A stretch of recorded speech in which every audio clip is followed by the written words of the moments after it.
आज के इस वीडियो में जो है हम बात करेंगे myths and facts about medicines, दवाइयों की खुराफात और उनकी असल हकीकत के बारे में।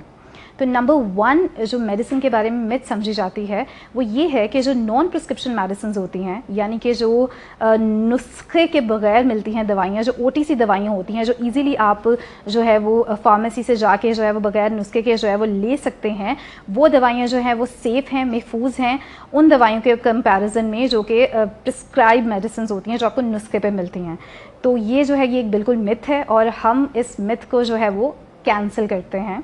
इसकी असल हकीकत ये है कि कोई भी दवाई अगर आप सही जो है वो मिकदार में नहीं लेते हैं, या आप सही तरीके से उसका इस्तेमाल नहीं करते हैं, या आप उसका बहुत बेजा इस्तेमाल कर लेते हैं, ये जितनी रिकमेंडेड डोज़ है अगर उससे ज़्यादा आप ले लेते हैं, तो हर दवाई चाहे वो नुस्खे वाली हो या गैर नुस्खे वाली हो, उसमें जो है ये पोटेंशियल होता है कि वो जो है वो कोई ना कोई नुकसान कॉज कर सकती है।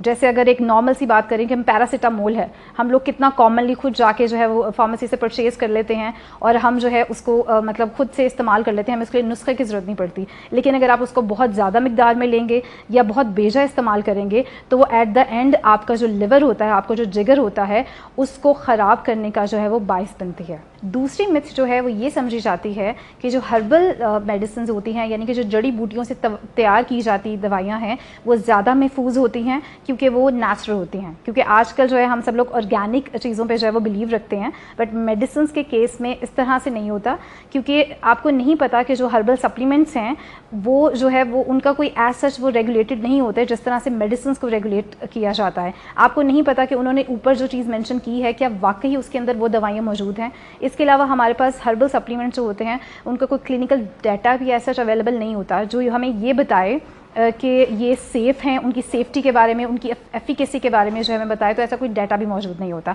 तो बेसिकली ये एक मिथ है कि जस्ट बिकॉज कि वो नेचुरल, आप सोचते हैं कि हर्बल्स हैं वो नेचुरल सोर्स से आएंगी तो वो जो है दे आर सेफर। तो इट्स अ मिथ, इस मिथ को भी हम कैंसिल करते हैं। तीसरी मिथ जो ये समझी जाती है कि जो अडल्ट मेडिकेशंस हैं, जो बड़ों की दवाइयाँ हैं, उनको हम कम डोज में करके हम बच्चों को दे सकते हैं। तो ऐसा हरगिज़ नहीं है, ये भी एक मिथ है और इसको भी हम कैंसिल करते हैं। पहले तो आपको ये अंडरस्टैंड करना है कि बच्चे जो हैं वो स्मॉलर एडल्ट्स नहीं हैं।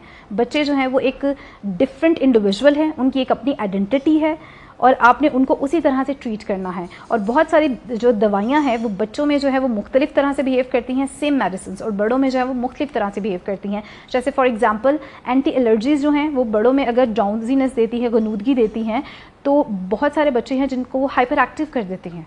इसी तरह से सिजर्स की बहुत सारी मेडिसिन ऐसी है जो कुछ बच्चों में जो है उनको हमें बड़ों से ज़्यादा, एडल्ट से ज़्यादा हायर डोज जो है वो रिक्वायर्ड होती है। चौथी मिथ जो है वो ये समझी जाती है कि जो बाथरूम के कैबिन्स हैं वो एक अच्छी जगह हैं दवाइयों को स्टोर करने की। तो ऐसा हरगिज़ नहीं है, ये भी एक मिथ है और इसको भी हम कैंसिल करते हैं। बाथरूम जो होता है वहाँ पे बहुत ज़्यादा हीट पाई जाती है, बहुत ज़्यादा ह्यूमिड होता है, बहुत नमी होती है, बहुत गर्मी होती है, और दवाइयों को आपको पता है कि हमें ड्राई प्लेसेस पे, खुश्क जगहों पे रखने की ज़रूरत होती है, उनको कम नमी वाली जगह पे रखने की ज़रूरत होती है। इसके अलावा जो दवाइयों को अपने रेफ्रिजरेटर में रखना होता है, फ्रिज के लिए टेम्परेचर रिक्वायर्ड होता है, उनको अपने फ्रिज में रखना होता है।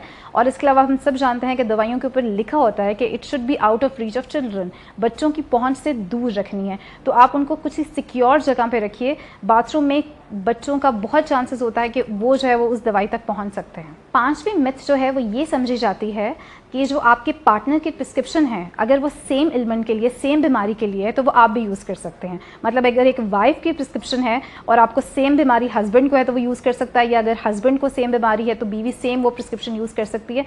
तो ऐसा हरगिज़ भी नहीं है, ये कभी भी रिकमेंड नहीं किया जाता। इट्स अ मिथ और इसको भी हम कैंसिल करते हैं। बेसिकली जब भी एक फिजिशियन जो है वो मेडिसिन प्रिस्क्राइब करता है तो वो जो है इंडिविजुअल की नीड के ऊपर और कुछ फैक्टर्स को कंसीडर करके प्रिस्क्राइब करता है कि वो आपकी एज देखता है, आपका वेट देखता है, इसके अलावा आपको कोई और इसके अलावा कोई और बीमारियां तो नहीं हैं जो अफेक्ट हो सकती हैं, या इसके अलावा आप कोई रीसेंट पास्ट में कोई प्रिस्क्रिप्शन तो नहीं यूज़ कर रहे या कोई और दवाइयाँ तो नहीं ले रही। इन सारी चीज़ों को मद्देनज़र रख के एक प्रिस्क्रिप्शन तैयार की जाती है। तो अपने पार्टनर की या किसी की भी सेम एलिमेंट के लिए जो है प्रिस्क्रिप्शन यूज़ करना जो है it's not a good option and it is never recommended. छठी जो मिथ है वो ये समझी जाती है कि जो दवाइयाँ हैं, जो गोलियाँ हैं, टैबलेट्स हैं, उनको तोड़ कर खाना जो है वो ठीक है। तो ऐसा बिल्कुल भी नहीं होता, ये इट्स अ मिथ और हम इसको कैंसिल करते हैं। پلس کو سپلٹ کرنا جو ہے وہ الاؤ نہیں کیا جاتا، اس سے اس کی ڈوز جو ہوتی ہے وہ بھی ریڈیوس ہو جاتی ہے. اس کے علاوہ کچھ گولیاں ہوتی ہیں، کچھ ٹیبلٹس ہوتی ہیں جس پہ وہ ایک نشان لگا ہوتا ہے، لائن لگی ہوتی ہے، صرف وہ اسکور ٹیبلٹس ہوتی ہیں، ان کو جو ہے وہ توڑنا الاؤڈ ہوتا ہے، کیونکہ وہ ہوتا ہے کہ جب آپ اس نشان سے توڑیں گے تو اس کی جو ڈوز ہے وہ ایکولی جو ہے وہ ڈیوائڈ ہوگی. اس کے علاوہ اگر آپ کو کمپلائنس ایشوز ہیں، آپ ٹیبلٹس نہیں کھا سکتے، پلس نہیں کھا سکتے، تو آپ جو ہے اس کے لیے ڈفرینٹ ڈوزج فارمس پہ جا سکتے ہیں. آپ اس کے لیے سیرپس لے سکتے ہیں، آپ اس کے لیے سسپینشنس کا استعمال کر سکتے ہیں. اینڈ پر جو ہے وہ یہ کہوں گی کہ آپ جب بھی اپنے ڈاکٹر یا فارماسسٹ کو وزٹ کریں تو آپ میک شیور کریں کہ آپ جو بھی میڈیسنس لے رہے ہیں یا جو بھی میڈیسنس آپ ریسنٹ پاسٹ میں لے چکے ہیں، چاہے وہ وائٹامنس کیوں نہ ہو، ہربل سپلیمنٹس کیوں نہ ہو، آپ ان سب کے بارے میں جو ہے وہ ان کو انفارم کریں تاکہ کسی بھی قسم کی انٹریکشن سے جو ہے وہ بچا جا سکے.